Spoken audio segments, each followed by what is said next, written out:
জাতীয়তাবাদী দলের ভেতরে দুইটা গ্রুপ এখন, একটা ডান একটা বাম। ডান গুলো অন্তত তারেক জিয়ার কিছু কিছু কথা শোনে, বাম যেগুলো ওগুলো সব চলতেছে দাদা বাবুদের উস্কানিতে।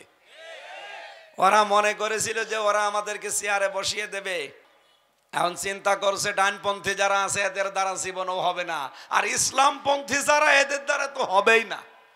এরা দরকার হয় জীবন দিয়ে দেবে, 1 ইঞ্চি জায়গায় দেশ থেকে ছাড়বে না।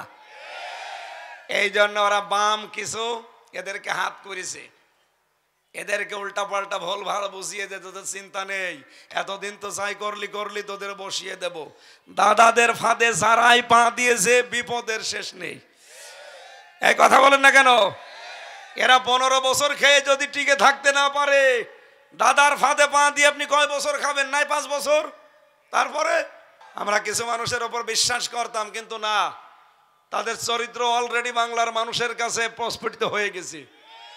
কিছুই করতে পারেনি, এখন অলরেডি চাঁদাবাজি আরম্ভ করে দিয়েছে। দেশটা ওরা এখন নখদর্পণে রেখেছে, দেখতে চাচ্ছে কে কি করে। অলরেডি অনেকের চরিত্র কিন্তু ফাঁস হয়ে যাচ্ছে। এই জন্য আপনারা থামেন, আপনারা একটা মাজলুম দল, 14 দল বাদ দিয়ে বাংলাদেশে আমরা যারাই আছি সবাই মাজলুম। এই কথা বলেন না কেন? নিজেদের পায়ে নিজে কোড়াল মারবেন না। 53টার উপরে চুক্তি হয়েছিল হাসিনার সাথে, কন্যা চলে গেছে, চুক্তিগুলো সব ইউনূস বাতিল করে দিয়েছে। এখন যে বিপদে পড়ে দোয়া পড়বে তাও পারে না, কারণ দোয়ার নাম কি? ইউনূস পড়তে পারবে? চিন্তা করছে দোয়া ইউনূস তো পড়া যায় না। এই কারণে এখন কন্যাও যেহেতু নেই, মিলও নেই, কন্যাও নেই, একটা সম্মানজনক কর্মজীবন নিয়ে এই দেশে বাস করা যেত না? আপনি নিজেও ধ্বংস হয়ে গেলেন, আমাদেরকেও বিপদে ফেলে গেলেন। এই জন্য ওজনে আর যেন সামনে কেউ কম বেশি করতে না পারে, সজাগ থাকা লাগবে ইনশাআল্লাহ। আপনার বাড়ি ঘর দেখবেন সব ওই হানিফ সাহেবের মতো শ্মশান হয়ে যাবে। আপনি হানিফের বাড়ি যেই দেখে আসেন কুষ্টিয়ায়, সব শ্মশান হয়ে গেছে। আর রব্বুল আলামিন, আমার এই আয়াতটা মনে পড়ে আর হানিফ সাহেবের নাম আসে মনে। আল্লাহ মনে হয় হানিফের বাড়ির দিকে তাকিয়ে এই আয়াতটা দিয়েছে। সূরা নমলের ভেতরে আছে 19 নাম্বার পারা, 20 নাম্বার পৃষ্ঠা, 7 নাম্বার লাইনের 52 নাম্বার আয়াতে আছে। আল্লাহ পাক বলেন, এই সেই ঘরগুলো খাওয়াবিয়াতান, আমি জনশূন্য করে দিয়েছি, আমি পরিত্যক্ত বানিয়ে দিয়েছি, বিমা জালামু, এই জালেমদের জুলুমের কারণে।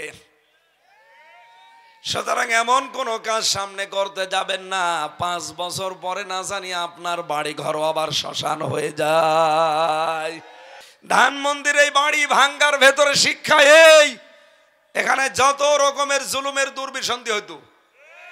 এই কথা বলেন না কেন? বাংলাদেশে আমি জানি এবং বিশ্বাসও করি অধিকাংশ জালেমদের বাড়ির নিচে আর অফিসের নিচে দেখবেন আয়না ঘর আছে। আয়না ঘর না থাকলেও টর্চার সেল আছে। আল্লাহ এই জুলুমের কারণে এদের বাড়ি ঘরগুলো সব উজাড় করে দিয়েছেন। আগামীতে কেউ যদি উস্কানিতে পা দিয়ে আবার এই কাজ করেন, আপনার কিন্তু খবর আছে ভাই। এরা 15 বছর পরে যদি টিকে থাকতে না পারে, এদের ধ্বংস করেছে কে কেউ জানে না। আমরা ছাত্র জনতার নাম দিয়েছি না।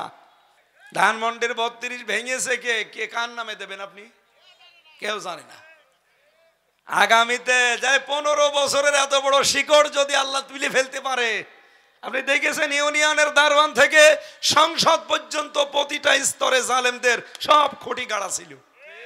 আল্লাহ সব শিকড় একেবারে নির্মূল করে দিয়েছে।